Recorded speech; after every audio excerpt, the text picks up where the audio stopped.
যে আমলগুলো কদরের রাত্রে করা যেতে পারে। 1 নম্বর হচ্ছে অনর্থক কাজ পরিহার করা, যেমন টিভি, মোবাইল ইত্যাদিতে সময় নষ্ট না করা। 2 নম্বর হচ্ছে বেশি বেশি দান সদকা করা, কারণ নবীজি সাল্লাল্লাহু আলাইহি সাল্লাম স্রোতের মতো দান করতেন। 3 নম্বর হচ্ছে বেশি বেশি কুরআন তেলাওয়াত পাঠ করা।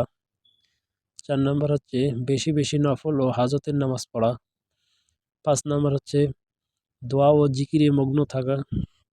6 নম্বর হচ্ছে তাহাজ্জুদ পড়া, লম্বা রুকু ও সেজদায় তাহাজ্জুদ নামাজ আদায় করা। 7 নম্বর হচ্ছে সেহরি খাওয়ার আগে কান্না জড়িত কণ্ঠে মহান আল্লাহর কাছে দোয়া করা। 8 নম্বর হচ্ছে সেহরি খাওয়া। 9 নম্বর হচ্ছে সুন্নত সহ ফজরের নামাজ পড়া।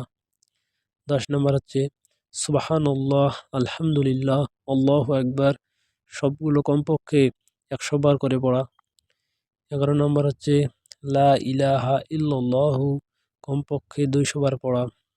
12 নম্বর আছে শেষ দশকের বেজর রাতে যে লাইলাতুল কদর তালাশ করা। 13 নম্বর হচ্ছে আস্তাগফিরুল্লাহ যত বেশি সম্ভব পাঠ করা। 14 নম্বর হচ্ছে বেশি বেশি দরুদ শরীফ পড়া।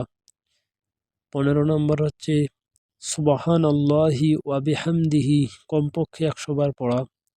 16 নম্বর হচ্ছে লা ইলাহা ইল্লাল্লাহু ওয়াহদাহু লা শারীকা লাহু লাহুল মুলকু ওয়া লাহুল হামদু ওয়া হুয়া আলা কুল্লি শাইইন কদির কমপক্ষে 100 বার পাঠ করা। 17 নম্বর হচ্ছে যতবার সম্ভব হয় দোয়া ইউনুস পাঠ করা। 18 নম্বর হচ্ছে সুবহানাল্লাহি ওয়া বিহামদিহি সুবহানাল্লাহিল আযীম কমপক্ষে 100 বার পাঠ করা। 19 নম্বর হচ্ছে লা হাওলা ওয়ালা কুওয়াতা ইল্লা বিল্লাহ বেশি বেশি পাঠ করা। 20 নম্বর হচ্ছে সূরা ইখলাস যত বেশি পাঠ করা যায় ততবার পাঠ করা। 21 নম্বর হচ্ছে সাইয়্যিদুল ইস্তিগফার পাঠ করা। হে আল্লাহ, আমাদের সকলকে এই আমলগুলো করার তৌফিক দান করুন, আমিন।